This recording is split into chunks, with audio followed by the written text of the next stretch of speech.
আজকে ওই ট্রাইব্যুনালে তার বিচার করা হচ্ছে। অন্যের জন্য গর্ত খুললে সে গর্তে নিজে পড়তে হয়।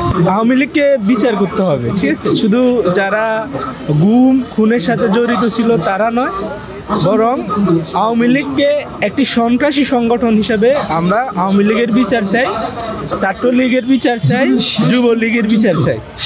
আর যারা তাদেরকে এসব সন্ত্রাসের সহযোগিতা করছে আমরা তাদের সর্বোচ্চ বিচার চাই। আমরা চাই এটাই বাংলাদেশে দৃষ্টান্ত হয়ে থাকবে। আর হচ্ছে আমরা একটি মানবিক বাংলাদেশ চাই, যে দেশে সবাই তার জীবন, তার সম্মান, তার সম্পদের সর্বোচ্চ নিরাপত্তা পাবে। আমাদের কাছে একটা শিক্ষণীয় বিষয় আছে। আমরা জানি শেখ হাসিনা যুদ্ধাপরাধ সহ বিভিন্ন বিষয়ে যে একটা প্রহসনের ট্রাইব্যুনাল গঠন করছে এবং উনি অনেকগুলো হচ্ছে বিচারিক হত্যাকাণ্ড চালিয়েছে, যেগুলোকে আমরা ইংরেজিতে বলি জুডিশিয়ারি কিলিং। টানা তৃতীয়বার অর্জন করেছে দেশের সেরা সুপার ব্র্যান্ড স্বীকৃতি বসুন্ধরা টিস্যু।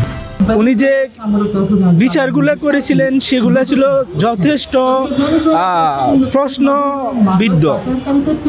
উনি হচ্ছে কি বলে যে যুদ্ধাপরাধের যে বিচারগুলো করেছিলেন, ঠিক আছে, আমরা অবশ্যই একজন স্বাধীন বাংলাদেশের নাগরিক হিসাবে আমরা চাই যারা অপরাধী, যারা দেশ বিরোধী ছিলেন তাদের সর্বোচ্চ বিচার হোক।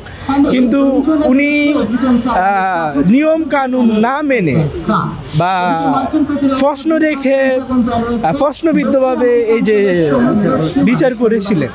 সো আজকে তার তৈরি করা ট্রাইব্যুনালে তার যে অন্যায়গুলো করা হয়েছে, উনি যে এদেশে বিচার বহির্ভূত হত্যাকাণ্ড ঘটিয়েছিলেন, তারপরে উনি যে এদেশকে একটা ঘুমের রাজ্যে পরিণত করেছিলেন, খুনের রাজ্যে পরিণত করেছিলেন, আজকে ওই ট্রাইব্যুনালে তার বিচার করা হচ্ছে। সুতরাং এটা আমাদের জন্য অনেক বড় একটা শিক্ষণীয় বিষয় হয়ে থাকবে। এটাকে আমরা ইজিলি বলতে পারি যে অন্যের জন্য গর্ত খুললে সে গর্তে নিজে পড়তে হয়। আর আমরা এমন একটি মানবিক বাংলাদেশ চাই যে বাংলাদেশে কেউ গৃহহীন থাকবে না, কেউ ক্ষুধার্ত থাকবে না, কেউ চিকিৎসাহীন থাকবে না। এদেশের প্রত্যেকটি মানুষ একটি মৌলিক অধিকার, শিক্ষা, বস্ত্র, বাসস্থান সহ মানবিক জীবন নিয়ে বেঁচে থাকতে পারবেন। এদেশে কেউ কোনো মানুষকে কষ্ট দিতে পারবে না, কোনো ধর্মকে কেউ কটাক্ষ করতে পারবে না, কোনো ধর্মীয় ব্যক্তিকে অবমাননা করতে পারবে না। আমরা এরকম একটি মানবিক বাংলাদেশ চাই।